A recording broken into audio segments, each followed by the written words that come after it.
Welcome to the Creative Penn podcast. I'm Joanna Penn, thriller author and creative entrepreneur, bringing you interviews, inspiration and information on writing craft and creative business. You can find the episode show notes, your free author blueprint and lots more at thecreativepenn.com, and that's Penn with a double N. And here's the show. Hello creatives, I'm Joanna Penn and this is episode number 867 of the podcast, and it is Saturday the 6th of June 2026 as I record this. In today's show, I'm talking to Austin Kleon about his new book, Don't Call It Art. We talk about how you can regain the sense of joy in your creative work, even after many years of working as a creative, productive procrastination, silly rituals so you don't take everything so seriously, and how Austin's newsletter went from a marketing cost to a day job income on top of his book sales. So that's coming up in the interview section.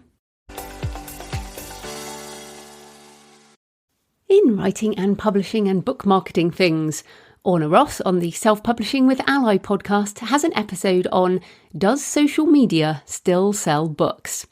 Which is a great question, as of course it does, for some people with some types of books who use some different social media in the right way so that it does sell books. And of course that doesn't stay the same forever, which is kind of the point, as Orna suggests that it might be time for an audit on how you are using which platforms.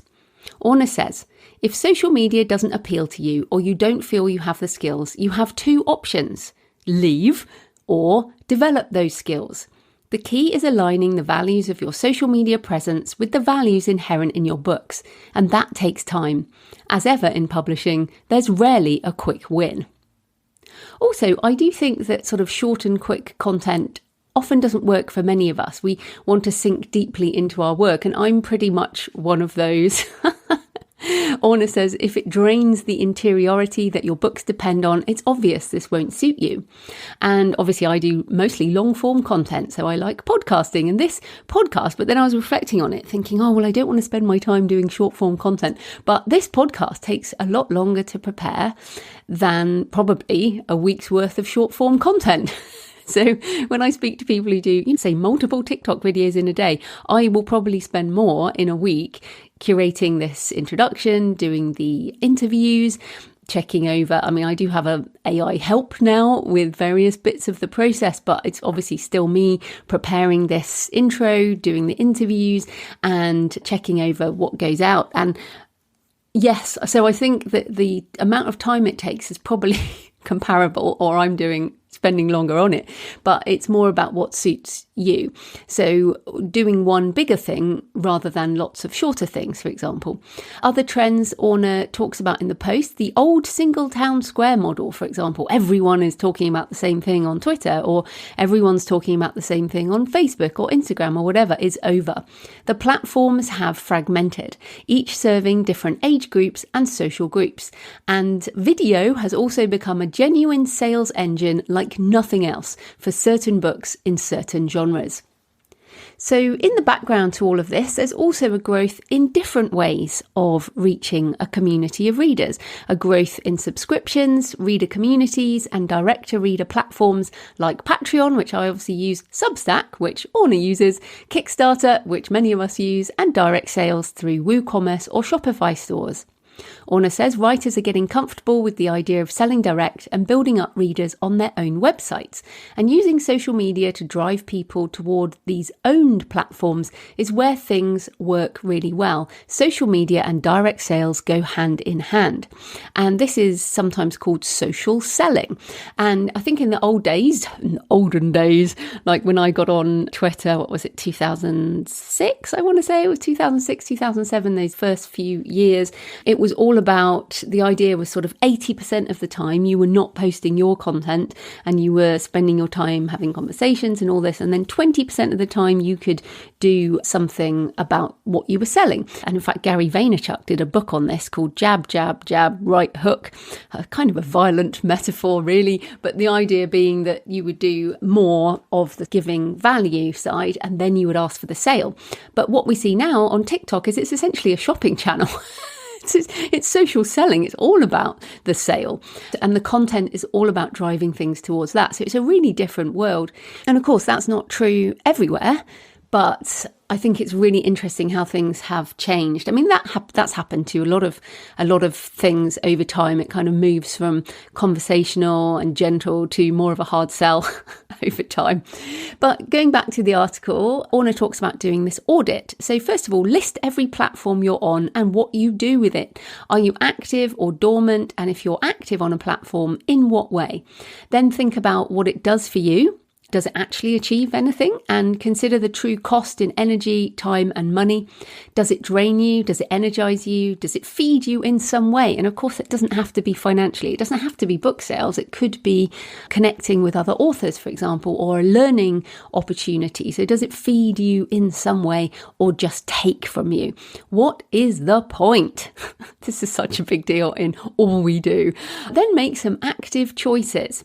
For example, I really like Instagram, but I mainly post on Instagram at JF Penn Author with photos, and I don't use Instagram in any particularly targeted way. It's a lot about being proof of being human. I do link back to my content pages. It helps me curate, I guess, my photo. I take so many photos, and then let's say I visit a Gothic cathedral, for example, and I might take, 400 photos in one day, or maybe more than that. Like, I take so many photos, and then I go on Instagram and I can post up to 10, and I will often post 10, and I have to choose the top 10.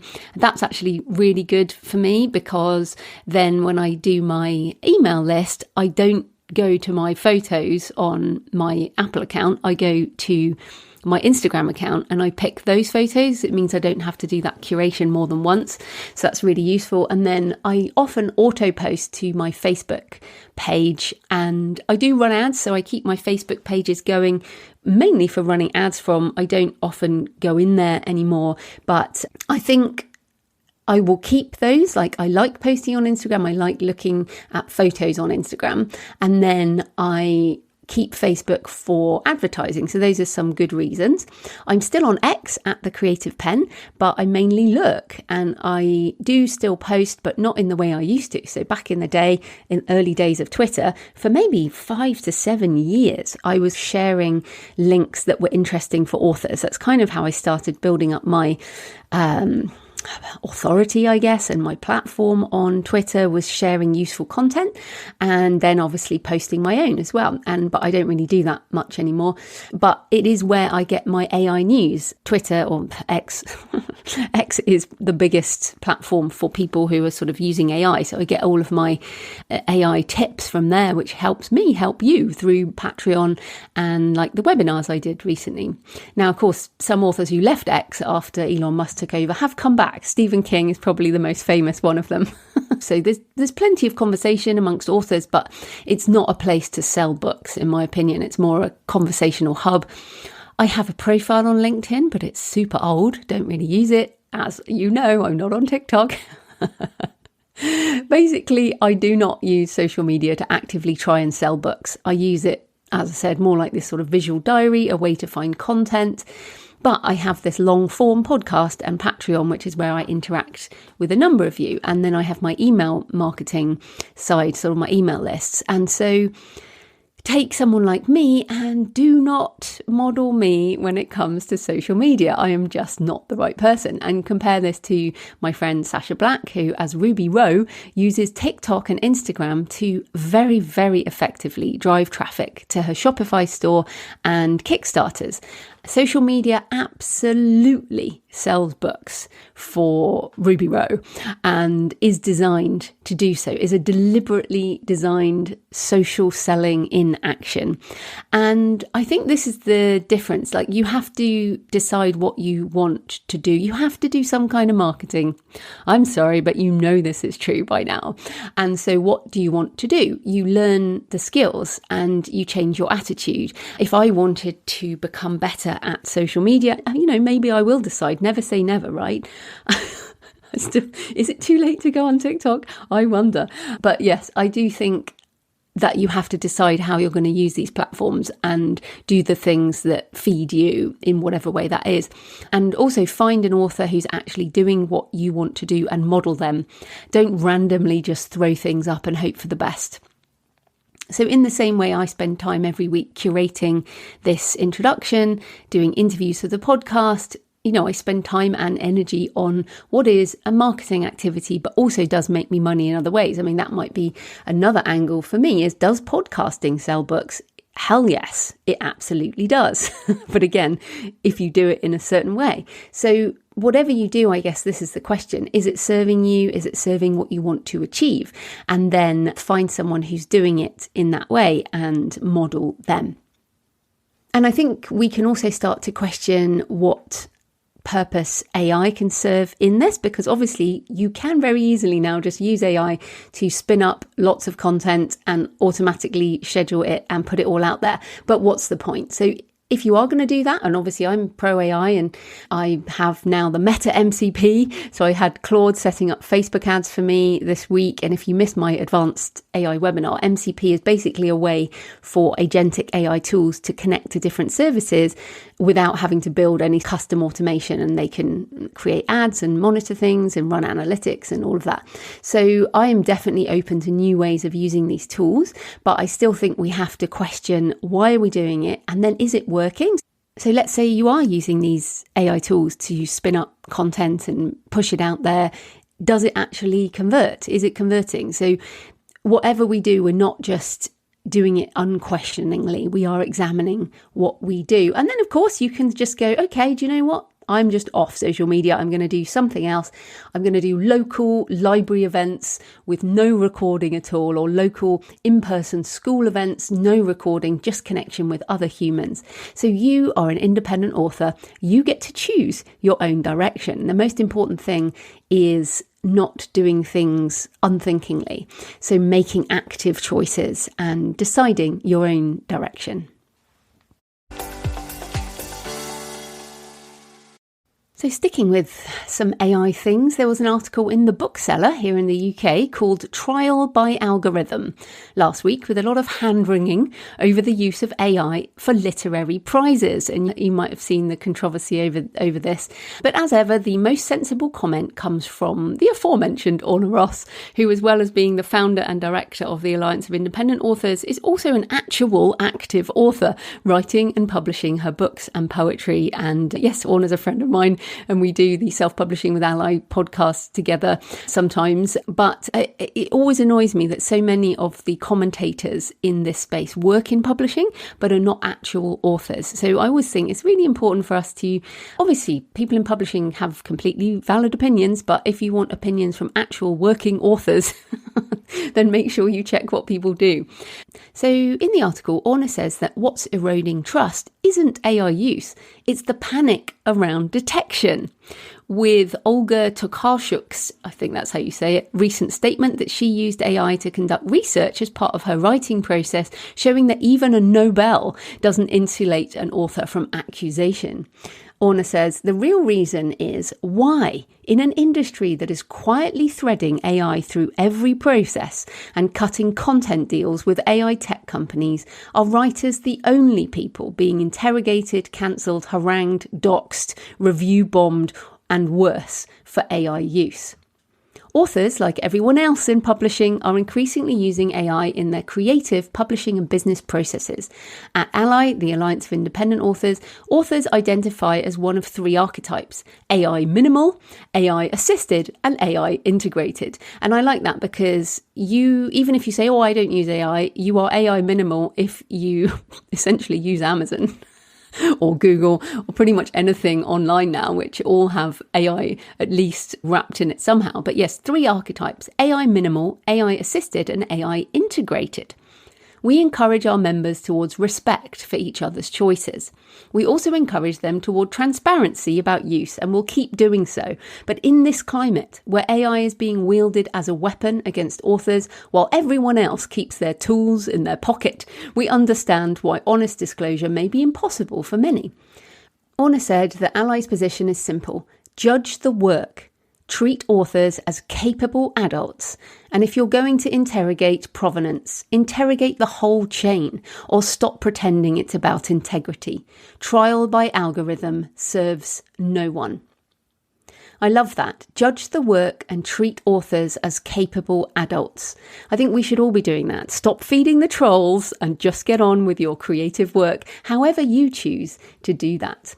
And there's also a blistering attack. It's an excellent article, an attack on the hypocrisy of the publishing industry around its attitude to AI by Mark Williams of the New Publishing Standard. Now, Mark works in the Gambia in Africa and is just even more independent than the rest of us because he lives outside of the bubble of Western publishing, really. And his articles are international in focus and insightful. He's one of the only sort of publishing blogs that talks about the African publishing industry and the Middle Eastern publishing industry, the Asian. You know, he really is over a lot more international work than certainly I am.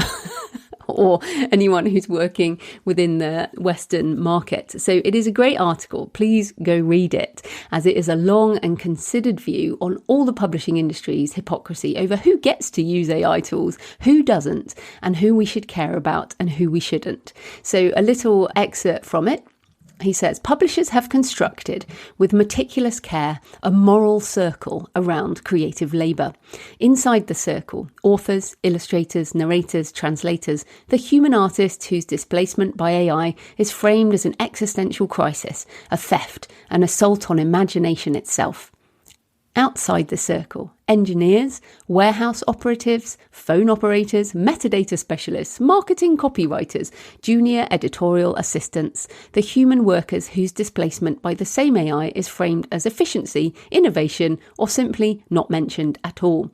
He outlines the publishers, and he does name a lot of them, goes into all the details, who condemn AI usage on one hand, while in the same breath talk about how they are using it themselves for cost reduction and automation, and says the industry's AI ethics do not apply uniformly to AI companies either. They apply in precise correlation with commercial dependency.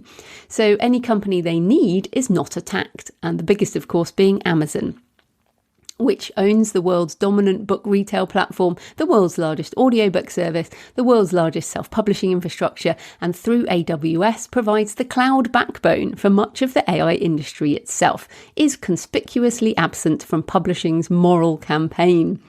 And he mentions Amazon's Audible launching virtual voice, offering AI-generated audiobook narration at minimal cost, threatening the professional translators. But he says publishers are businesses and they will follow the money. The money trail leads inexorably to embracing AI, whether authors and other creatives like it or not. As he says, publishing is not anti-AI, it is pro-revenue, as all industries are, and AI is currently both a threat to some revenue streams and an opportunity for others. The threat gets the moral language, the opportunity gets the press release. And I love that. That's such a great quote there. The threat gets the moral language, the opportunity gets the press release. Like, we're doing these amazing things with this one tool, and then other sort of articles moralizing over the whole thing. And it's fascinating, I think, in terms of all the ways that publishing companies are using AI and automation. But we need to think this way too, and consider that if, quote, AI is a threat to some revenue streams and an opportunity for others, what does that mean for us? And I've been talking for years and saying that digital revenue will just inevitably go to zero as abundance continues to a point of content generated for an individual on demand. And that is certainly already on the horizon. But we've seen the indie author community already begin to adapt to this. The rise of the gorgeous limited edition signed hardbacks, thanks to everyone who backed my Kickstarter, book boxes, in-person sales, events, private communities like my Patreon, the double down on being human approach, all things that AI cannot replicate and that we can be paid for. But at the same time, look at what publishers are actually doing with AI in their businesses, not what the vocal minority of moral crusaders are focusing on. I don't want indie authors to fall behind because we are too afraid to pivot and use the technology to drive us forward. It very much annoys me because we adopted ebooks and digital audio first. This is how we surfed the first wave of transformation between 2006, 2007 to, let's say, 2020. We were ahead. We adopted all of this first. We adopted digital marketing first, and then traditional publishing copied us, and in a lot of cases has taken the lion's share because they have bigger budgets. But now they are ahead of us in adoption, in AI, in business, faster than the author community, because they're not paralysed by fear of judgment. So yes, rant over for today. But I hope that has given you something to think about. And the Alliance of Independent Authors has a short AI survey. If you would like to help shape advice for authors by sharing how you use tools and also what you need in terms of help, the survey is at selfpublishingadvice.org/AI survey 2026, selfpublishingadvice.org/AI survey 2026. I will put the link in the show notes. And if you'd like to hear conversations with authors who are unapologetically using AI in all kinds of interesting ways, have a listen to the Brave New Bookshelf podcast, which has some fascinating episodes. And of course, I talk about use cases in my own Patreon community as well.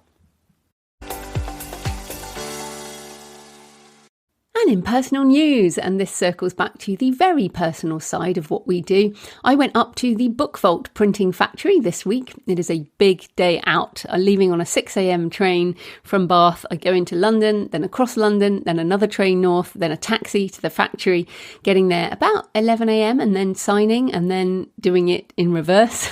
It's definitely a 12-hour day door to door, with most of it in various forms of vehicle. But boy, is it worth it. So I am so grateful that I get to do this. And I did put some pictures on Instagram at JFPennAuthor, so you can see. And as I said, it's my sort of where I put my proof of being human. And there is me, human me, signing books. I'm so grateful for BookVault and the quality of the books they produce, the gorgeous foiled hardbacks with my custom end papers, which I am thrilled of. I made with Midjourney, and I love turning what's in my head into images. My human photos are in it too, of the Soren Larsen, the ship I sailed on back in 1999 that sparked that story. So the physical products are gorgeous. I signed them, and those signed copies are in the post. So if you backed the Kickstarter, Bones of the Deep will be with you soon, depending on where you are in the world. If you ordered the paperback and the large print paperback, they went before, so you might have got those already. And the hardbacks probably this week for the UK, and maybe Europe, next week for the US, and maybe the week after for Australia and Canada, depending on the shipping. If you don't have what you ordered by the end of June, please let me know, joanna@thecreativepenn.com.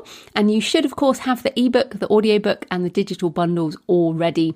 If you've already finished it, I've heard from some of you, I'd love some reviews on Goodreads, and Bones of the Deep will be out by August, I guess, in the usual places.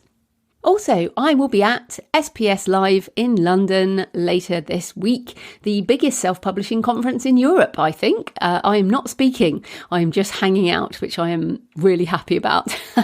So come and say hi if you see me. I will be around having various meetings, but I will be around in the breaks and stuff. So yeah, come over and say hi. As ever, selfies are fine, but no handshakes. So I will elbow bump people. That is my plan. So I am not a disease vector.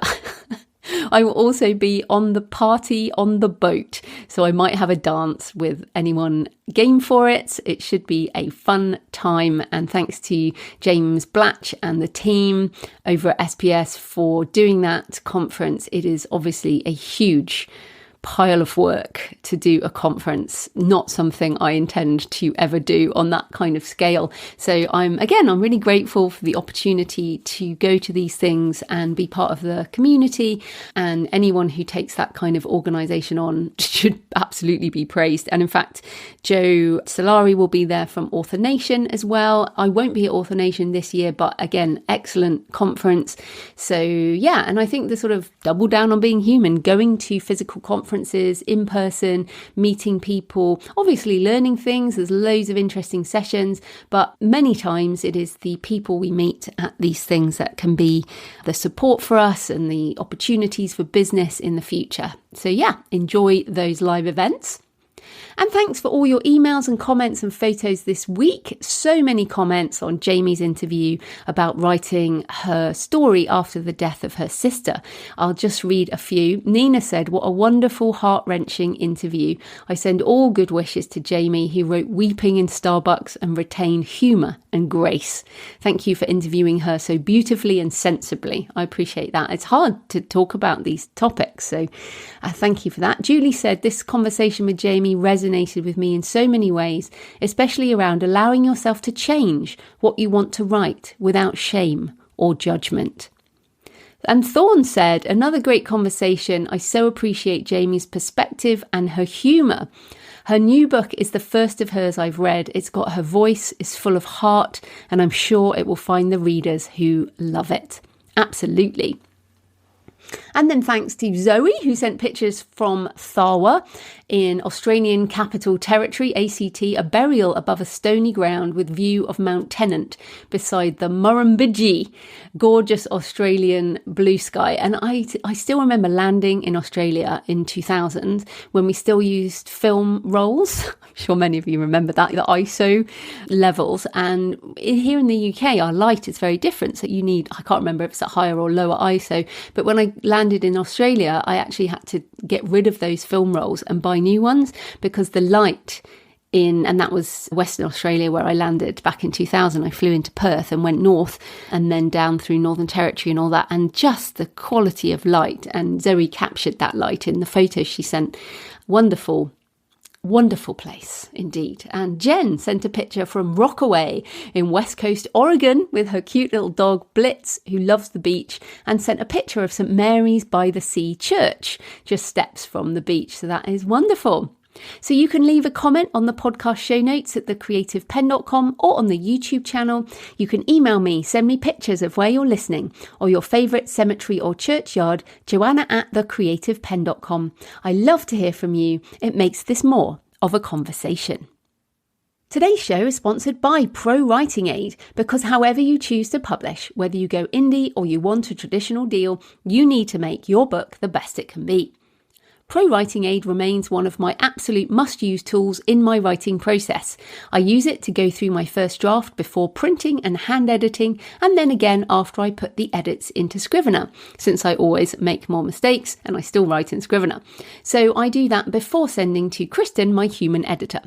Pro Writing Aid knows all the rules of editing and helps you apply them. And of course, you can choose not to make the changes as you like. It helps with making your writing more active, finding repeated words, finding words and sentences you could improve, adding sensory detail, grammar, punctuation issues, typos, spacing, sentence structure, and more. Now, of course, I don't accept all the changes, but it helps find lots of problems. And Pro Writing Aid also has a set of useful reports now, including story strengths and weaknesses, areas for improvement, and other analysis, using AI to help you improve. So why use software to help? Why don't you just learn all the grammar and writing rules and apply them yourself? Well, we all use tools to improve our process, and we are also often blind to our writing issues. It helps to have another pair of eyes, even if the eyes are software. So won't a human editor do all this? Well, they can, but I'd rather pay my editor to fix the things the software can't and comment on things that human readers will notice, like potential things with character or inconsistencies or plot holes or structure. So I use Pro Writing Aid as my essential editing tool before sending to my human editor. Check out the free edition or get 15% off the premium edition by using my link prowritingaid.com/Joanna, Joanna. That's prowritingaid.com/Joanna.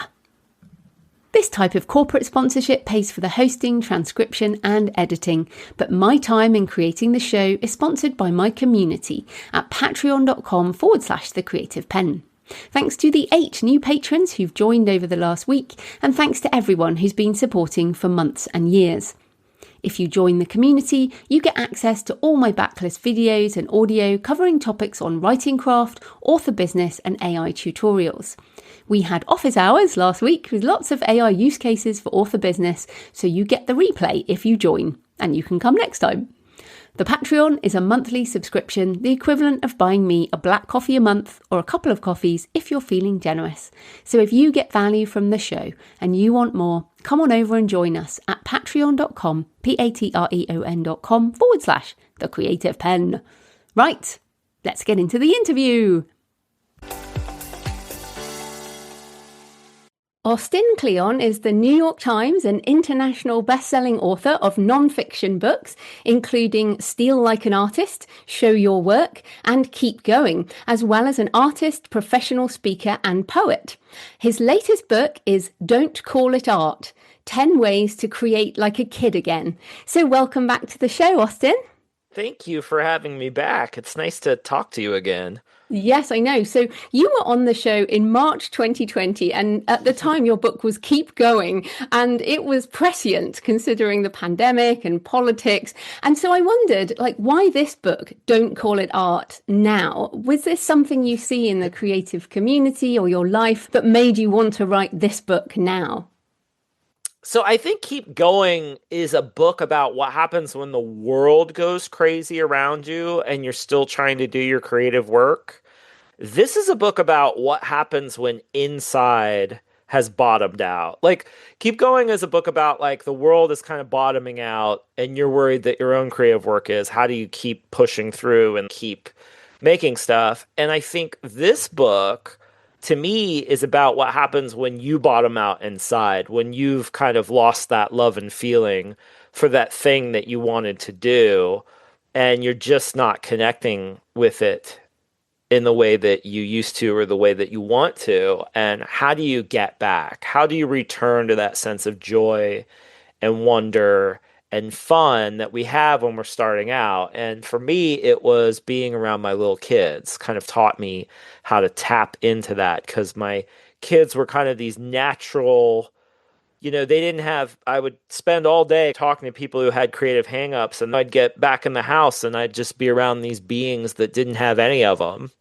you know and it was really instructive, and I felt like if I could bottle the energy of my kids when they were about 4 years old and try to put it in a book, I think it could really help a lot of the people that I run into and the people with the kind of problems that I Mm, hear from. mm. So you mentioned that when you bottom out, when you feel this way, how do people know when they have hit that? Oh, I think it's like you just don't want to do it anymore, you're just kind of like, this isn't giving me back what it used to. I think when we first start, when we start with our creative work, that's kind of this thing that where it juices us, we come away from it feeling full up, and I think that you hit a certain point where you start to feel drained after it. Or maybe you don't feel drained by the thing itself that you're doing, or maybe it's all the stuff around it, which is more often the case. So, for example, if you're a mid-career writer like me, who's been publishing books for 16 years now, I still really like writing. I still really like drawing. I still really like cutting and pasting and putting things together and all that.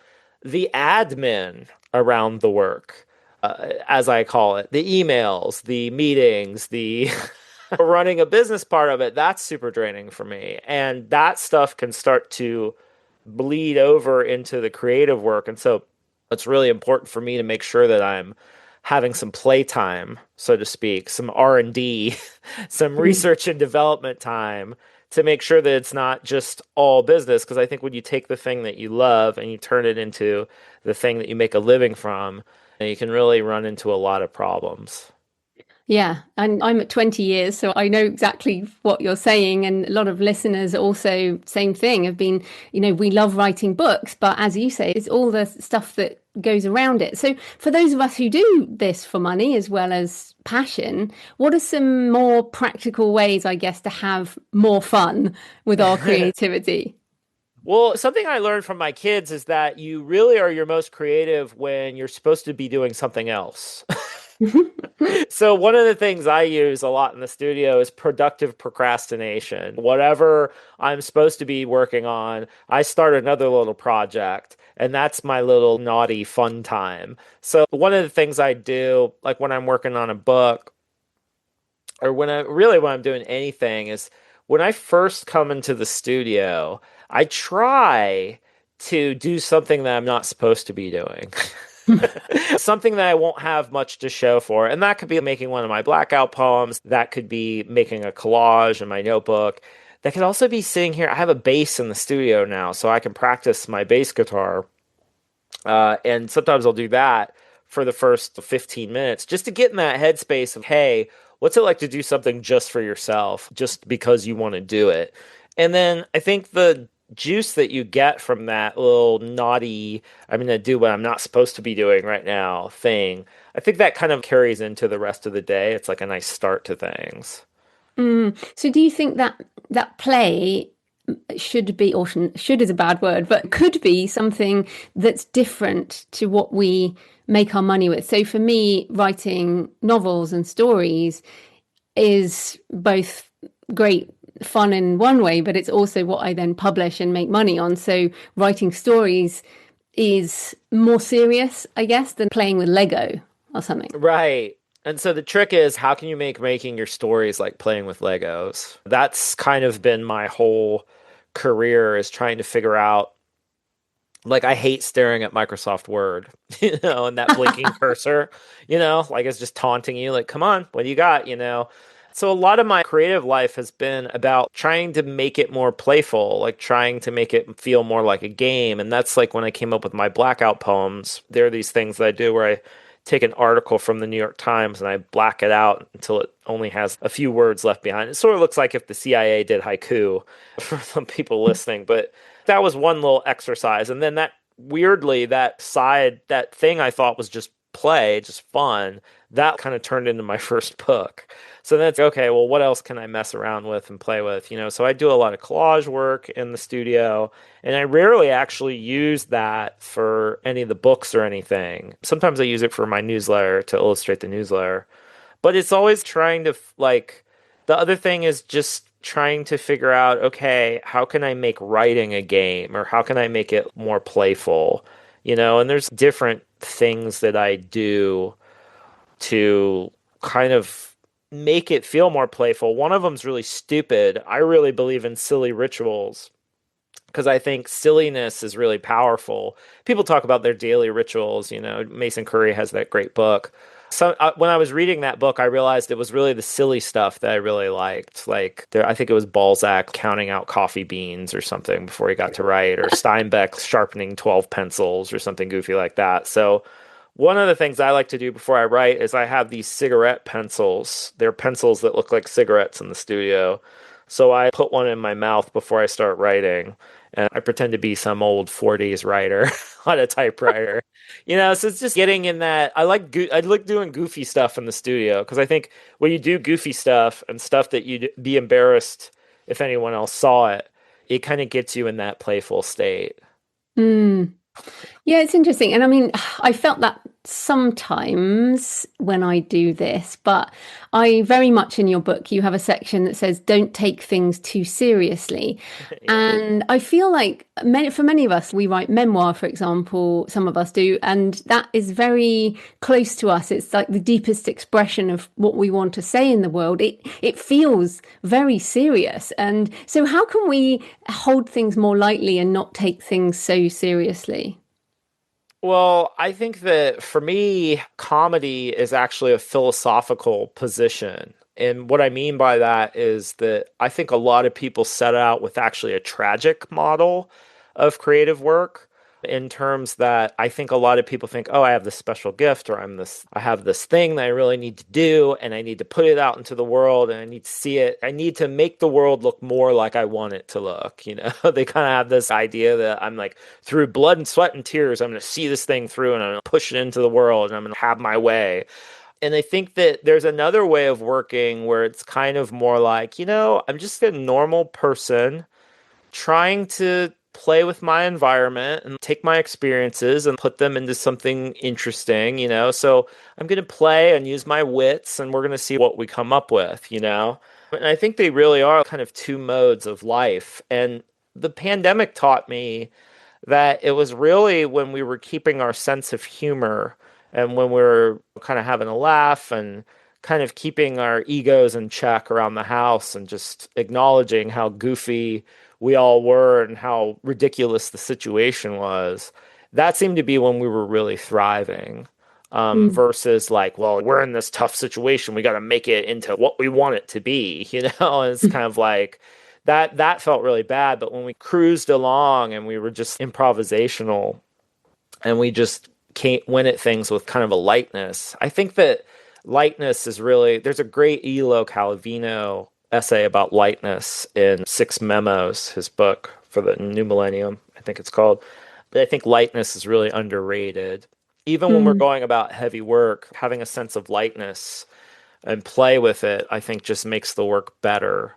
But it's a philosophical position of mine, is that I aspire to comedy. I aspire to a comic outlook on life, that I'm just a creature with a body who's going to die and I'm fundamentally ridiculous, and that life is pretty absurd and you just make the best of it. Oh no, well, yeah, there's certainly some truth there. But then I guess kind of staying on the similar thing, you have a chapter in the book on permission to be bad. But I also, as many of the listeners, also have your book, Show Your Work, and it Uh-huh. shaped many of us into sharing our work in progress. And it feels quite dangerous now in a world where judgment is, I don't know, much louder than it maybe Yeah. was when you wrote Show Your Work. So tell us a bit about the permission to be bad versus should we keep some of this private? Well, I think the permission to be bad is about the making part of things. It's the private part. It's permission to be bad when you're in private, when you're in that kind of like, when you're actually doing the work. Show Your Work is a book about what you do after you've done the work or while you're doing the work. It's not like, hey, let people into, but it wasn't ever like, let me put up a webcam and run a 24/7 feed. It was more like, hey, what are the ways that I can connect with the kind of audience I can build while I'm making the work itself? So the way I see permission to be bad is you just really have to give yourself permission when you're not sharing, when you're off screen, to really be as bad as you want to be. And it doesn't necessarily mean quality wise. I mean, I think it also means let yourself write stuff that you would never say on social media. Let yourself read stuff that you wouldn't admit that you were reading on social media. Let yourself listen to stuff, let yourself really be that kind of unfiltered, unhinged, private person that you want to be. And then when it comes to sharing, you put some time in between that input time and that making time, in between the sharing time. And then you share what you think is going to be useful or helpful or interesting to other people. And Yeah, so, I think you wrote that book before TikTok and the yeah, I really how did. fast people are moving. Do you think people need to slow down a bit in what they share, maybe? I don't know. I mean, I think that social media, I think I had a lot more, I mean, I obviously had a lot more faith in social media back then. I think it's turned now to all, like, I use all the principles from Show Your Work in my newsletter, which I think like newsletters are very much the new kind of great. They're doing a lot of the work that like social media used to do, and that you're still able to kind of have this direct connection with the people that you're trying to reach. The big problem with social media now is that it's just all algorithmically tuned, where the people that are following you don't see the stuff that you're doing most of the Mm. time. What you have to do now, if you want the people who are following you to see your stuff on social media, is you have to make stuff that the algorithm likes. And so that's like a whole different thing. But as far as the show your work principle, which is share your process as much as your product, that carries over to I think it carries over to any platform. And so in my newsletter, every Friday, I share a list of 10 things that were going on behind the scenes here. It might have been like what I was watching on TV. It might have been what I listened to. It might have been a new pen I was trying out or something like that. But the Friday newsletter is almost always like process stuff. And when I talk about process, My definition of process is actually very broad. I think for a lot of people, it's like drafting, editing, like whatever. For me, the process is the whole life, like to me, the process is almost like everything except the finished thing, Mm. because a writer's life is it's 24/7. I mean, my friends, my friends who have real jobs, haha, um, I think they really are like, what do you do all day? And I'm like, well, what do you mean? They're like, well, I see you out on your bike ride. And I'm like, yeah, when you see me out on a bike ride, I'm thinking through something half the time, or I'm whatever. If I'm watching TV, I'm thinking, hey, would this go good in the newsletter? It's like I'm never off. My whole life, everything is copy, as Nora Ephron said, and that's part of the job is that it's very hard to turn off. So to me, I see the whole life as process. And so the question becomes, what little bits and pieces of that life and that process can you share with people while you're making the things that you hope to sell them later? And so, like right now, I'm in a cycle where I'm selling this book, but all these people have showed up because I've shared my process every week for the past 7 years since I've put out a book. So, and it's funny you saying that. I was at the dentist yesterday, and my dentist literally asked me, "So, where do you get all your ideas?" And this is a common question for all of us, right? And it just becomes so hard to explain that to people who don't walk around in the world just constantly getting ideas. I mean, it was funny. One time I was like, I can't believe I'm gonna tell this story. I was getting my vasectomy after my second kid. And I was talking to this doctor, and we were just about to do the operation. He said, "So what do you do for a living?" I said, "I'm a writer." He said, "Oh, that must be cool. You get to use your brain." And I said, I said, "That's everything that you want your doctor to say, I'm going to say, please use before your he's about brain. to cut into you." And he said, "Oh, no, no. What I mean is, I know what I'm going to do every day for the next 10 years." Mm. He knew exactly what his day was going to look like. But he was like, you have to use your brain. You got to figure out new stuff and whatever. And I was like, oh, that's really interesting. But that was another funny moment. And that's the trade-off, right? He's like, he's got job security. He Yeah. knows what he's going to do.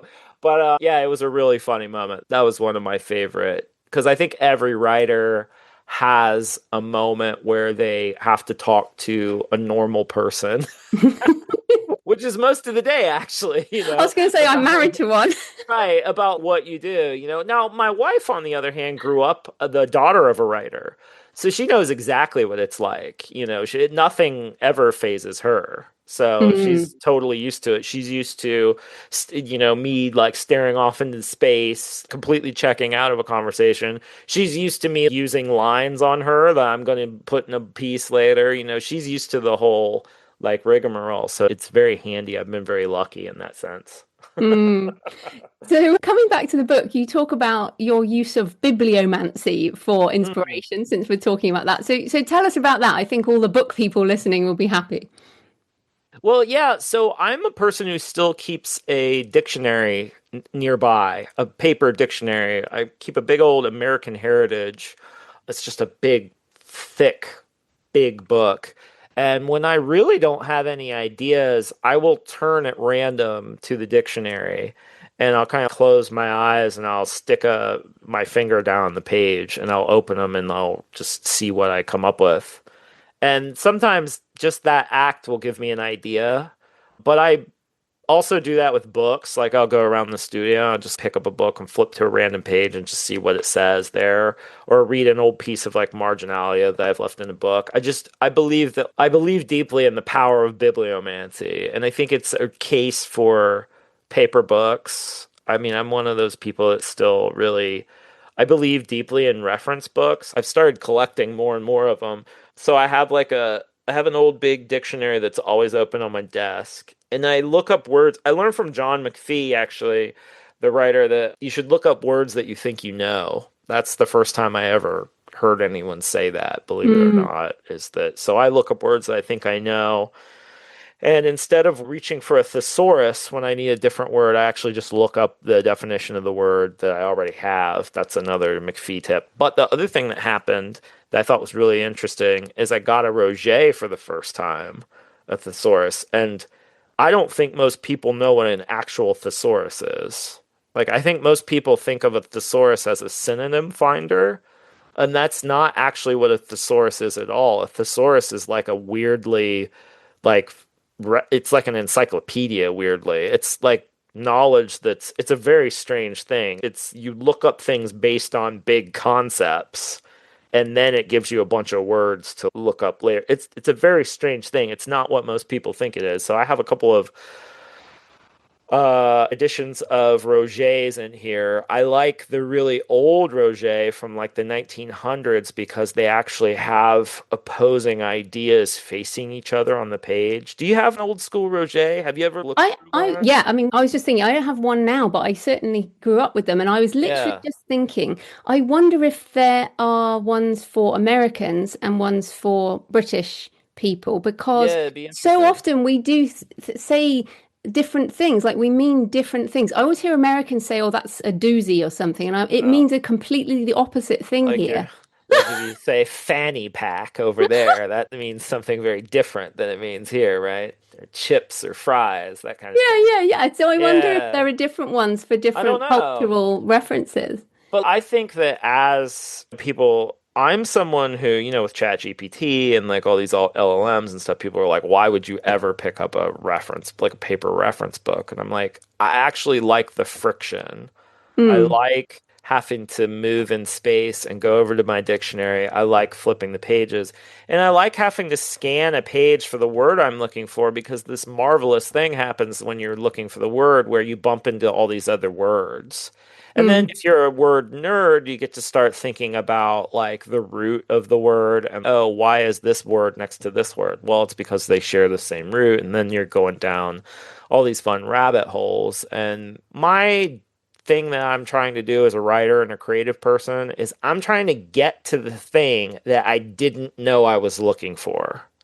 So the thing that people misunderstand about AI, I think personally, is that it's a great tool if you know what you're looking for. Like if you're like, find me this thing, I want exactly this. I want to see a picture of a dog wearing a king's costume or some crap like that, whatever it is. Then it can spit that picture out for you, right? Or I want to know what happened on this day and whatever. It can do that. But that's not actually what I'm doing most of the time when I'm writing or I'm making something. I'm actually I start with an idea, but what really happens, the magic of writing and the magic of making stuff in general, is when you discover something that you didn't even know you were headed for. And that's the real magic for me. Sometimes you write to, like, I have an idea and I want to articulate it for people. But more than often than not, there's something that bothers me or something that I want to talk about. And I sit down and I write and I figure out what it is that I actually have to say and what I actually think, right? I think every mm. writer really knows this. And that's why the dictionary, stuff like that, those are ways of training you to get in that discovery mode of, well, I bumped into, I went looking for this one thing and then I ran into this other thing. That's why I love the library. I don't know what system y'all use over there, but it's like you look for one book in the Dewey Decimal System over here, and then, okay, here's all these other weird books next to it. And then you end up with three other books other than the one that you were looking for. That's kind of Oh, the yeah. magic. To me, that's the magic of creative work is discovering what you didn't know you were looking for. And that was particularly important for me when I was writing this book because we discovered that my wife has a condition called aphantasia, which Mm. is very rare in the population. It's about 2 to 3% of people. And there's probably some people listening to this right now who are like, what is this? Tell me, like, It's actually more common in the creative yeah, industries. Mm. it's interesting. So what it is that you don't see when I say close your eyes and picture an apple, you don't actually see the apple in your head. You can think about an apple and the qualities of an apple, but you don't actually see it. Some people, and it's a matter of degree. Like some people, like me, I can close my eyes. I can tell you what the apple looks like. I can tell you what color it is. I can tell you where the shading is and that kind of thing. Someone like my wife doesn't see the apple. She can tell you like what an apple is. And it's really interesting because she's has a degree in architecture. Mm. Which is known as this very visual field. But the thing you discover about aphantasia is it doesn't keep people from becoming artists. In fact, it's the opposite. Someone like Ed Catmull, who co-founded Pixar, writes about it in his book. And so many of the great animators at Pixar are actually aphantasiacs. And the reason is that they learned that they had to draw in order to see things, right? Like, and what happens is when you don't have a picture in your head of what you want something to look like, then when you start drawing, you're not disappointed. Things appear in the drawing, and you find things that you weren't, you couldn't even picture. And a lot of writers actually are aphantasiacs. Like John Green discovered recently that he has aphantasia. But it Mm. turns out that it's a superpower for writers because if you don't have a picture in your head, then you don't have to translate that picture into words, right? Yeah. A lot of writers, they talk about thinking in radio, like they have a constant. Like my wife has she's probably gonna kill me for talking about her this much, but my wife, when she describes it to me, she's like, oh, it's like a radio in my head. It's like I'm constantly hearing a voice and it's a narrator. And I was like, holy shit, that would be really helpful to me. I don't have anything like that in my head. And in fact, I read Mrs. Dalloway for the first time and I gave it to her and I said, you got to read this book. I was like, because I think this must be what it's like in your head. And she said, oh my God, it is.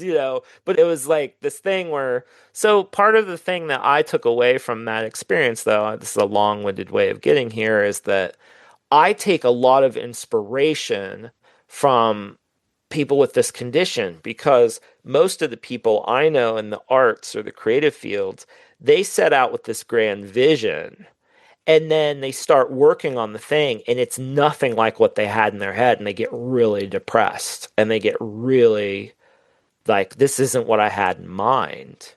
Whereas if you set out without a picture in your head and you just start manipulating things and you see what appears, that's more of that comic mode I was talking about earlier. I was trying to articulate is what would happen if we just sat down with our materials and we started playing and we saw what appeared on the page. So what if we started typing and we saw what appeared and then we played with that? That's the kind of joy. That's more like how kids operate. And kids are better at that. They're better at reacting to what's actually in front of them instead of having these grandiose visions about what they're trying to achieve. Yeah. Just coming back on the longevity of a creative career as well. Your books are very distinctive. You have a very distinctive visual style Mhm. and so your handwriting and the way the books are done. And I wondered if another part of the kind of ennui, perhaps, or the draining of the later career is that we get trapped into doing something that feels like it looks the same, or we do things that we have a voice and we're happy in that voice, but maybe sometimes we want to do something completely different. So for authors, we have different names. So I write under two different names and that helps. But Yeah. equally, it's like, how do you, I guess, define author voice? And do you ever feel like doing something completely different to your normal style? Yeah, I mean, like, I think that style in a lot of ways is self-plagiarism. I mean, style is kind of the repeated things that we notice in people's work. I mean, Hitchcock talked about this in films. Wes Anderson is someone like that. Wes Anderson has a style. We would say there's a Wes Anderson style. And I'm sure that he gets really sick of it too sometimes. But I also think its style is something that you also can't help in some ways. It's like style I thought a lot about because people worry about style so much, and I think that style a lot of the time, what we call style is what Adrian Tomine one time said. Style is just the the distance between what's in my head and what comes out of my hand, which I Hmm. really like that definition. I think it's interesting. I've been playing around with this book. I was trying to think, okay, if I do another book in this style that I use that word. If I do another book in this series, how can I like push things a little bit? And then I was reading this article about Taco Bell. You guys have Taco Bell over there, don't you? Do you? Do you have Taco Uh, Bell? All no. right. So Taco Bell, for people who don't know, is this American Mexican chain. And they have tacos and burritos and stuff like that. And they're well known for making these really insane Like this is it's so American, this company. They'll do like they make a taco with the Doritos as a shell. Like Doritos is this chip. It's not, it's crisps, I guess. Yeah, Is what we you have call it. Doritos. Yeah, you have Doritos. Okay. So like I spent time in England. I just don't remember if I ate Doritos when I was in England. But anyway, so I was reading this article about Taco Bell. It was really funny. This they have a innovation kitchen at Taco Bell, and they have a rule about new products. The rule is it's called the distinctiveness rule, and the rule is you could change the flavor, or you could change the taste, or you could change the form, but you can't change both at the same time. Okay. And I got really obsessed with this concept because I thought, well, this could be kind of interesting. If you're someone who has had success and you're known for something, this presents an interesting thing. Like you could do a complete break and do something completely new, or you could try the distinctiveness rule. It's like, okay, well, what if I play with this idea of taste versus form? What if I change the taste and keep the form? So the idea for Don't Call It Art was like, what if I do another one of these books, but the taste is it's more like if my kids made it.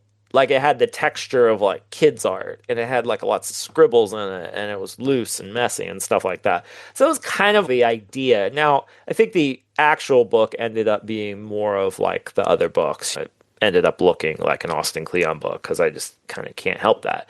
But the thing you said about having multiple names that you write under, I think that's kind of what I do with I think of the newsletter as very different from the books. The newsletter is this kind of twice weekly thing where I can be a little bit more of myself. I think in the books, I'm like this very helpful, happy version of myself. And then I think that so it's me, but it's like me on my best day.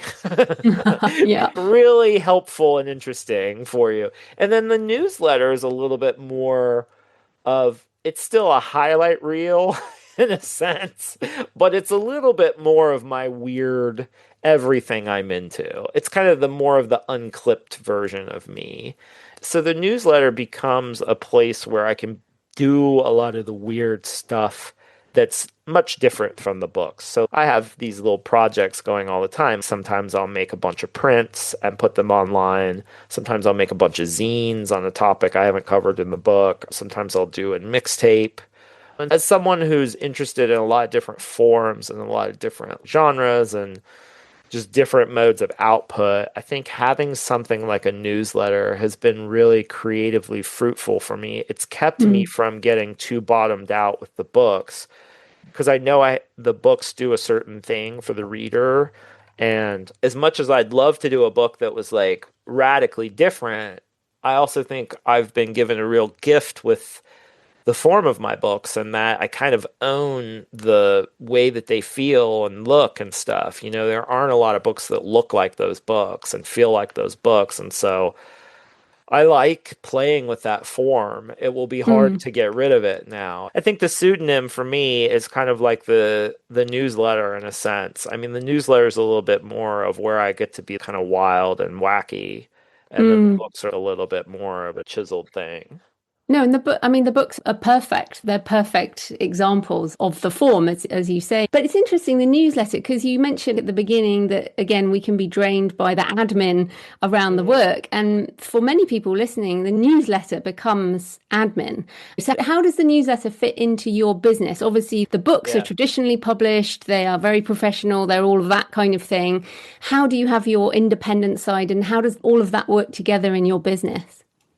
Yeah, that's a great thank you for asking that question because I run the whole show at the newsletter. The newsletter is just me and then my wife edits it and no one else is involved. I don't have an assistant, I don't have a team. It is just me and that's why I love it. I control everything.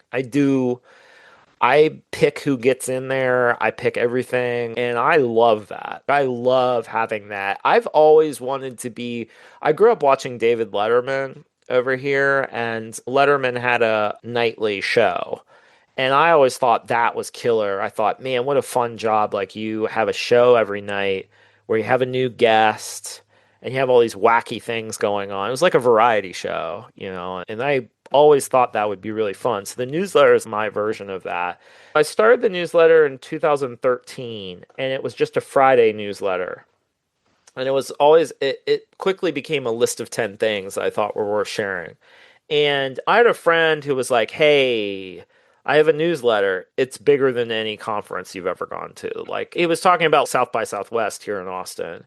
He's like, I have a newsletter now, and it's bigger than South by Southwest.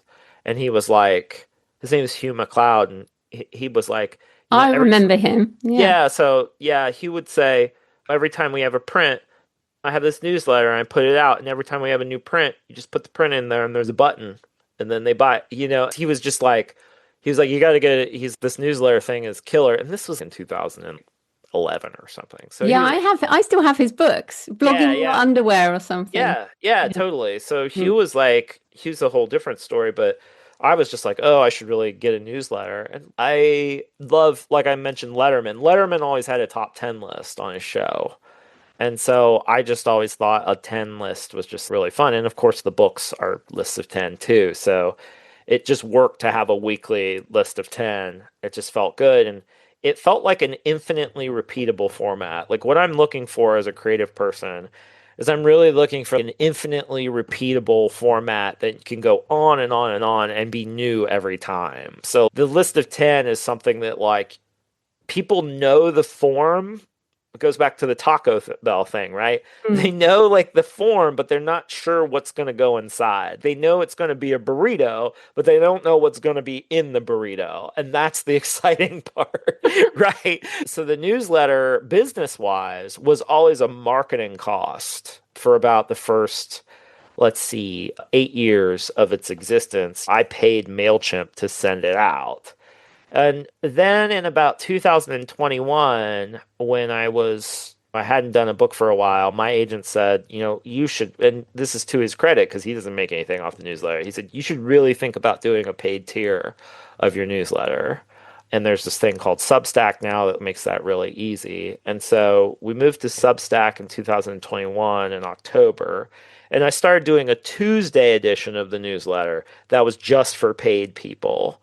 And then that grew enough that so the newsletter has gone from a marketing cost to something that's it's not quite as much as I make on my books, but it's close. And to be candid, like my books sell pretty well. So, Yeah. so suddenly the newsletter has become this really healthy income stream. And so the newsletter to me is actually the day job now. So the newsletter is actually what I think that really keeps the lights on. But it's a perfect mix of it's the day job, it's the thing that keeps income coming in on a regular basis.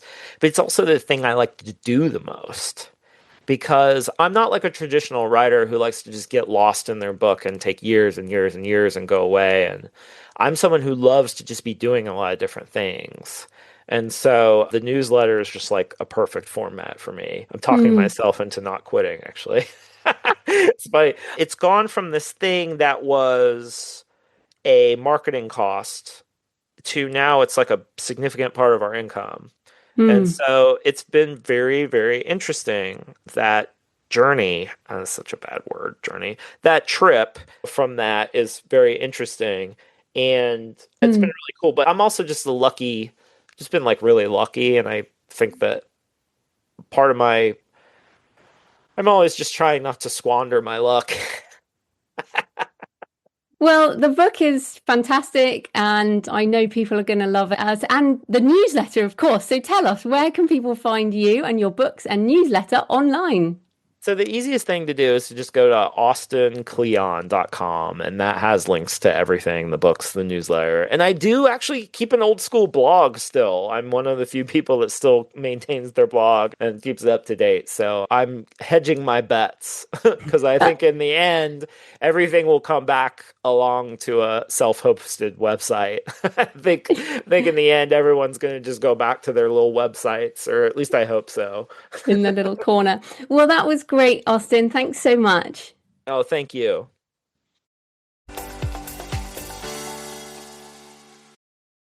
So I hope you found the interview with Austin interesting. Please let me know what resonated from the interview or indeed the introduction. Please leave a comment on the podcast show notes at thecreativepenn.com or on the YouTube channel, or email me, joanna@thecreativepenn.com. And please send me pictures of where you're listening or your favourite cemetery or churchyard. Next Monday, I'm talking to P.D. Aliva about writing cross-genre, selling direct and serialising fiction on Substack. So happy writing, and I'll see you next time. Thanks for listening today. I hope you found it helpful. You can find the backlist episodes and show notes at thecreativepenn.com/podcast. And you can get your free author blueprint at thecreativepenn.com/blueprint. If you'd like to connect, you can find me on Facebook and X at The Creative Penn, or on Instagram and Facebook at JFPennAuthor. Happy writing, and I'll see you next time.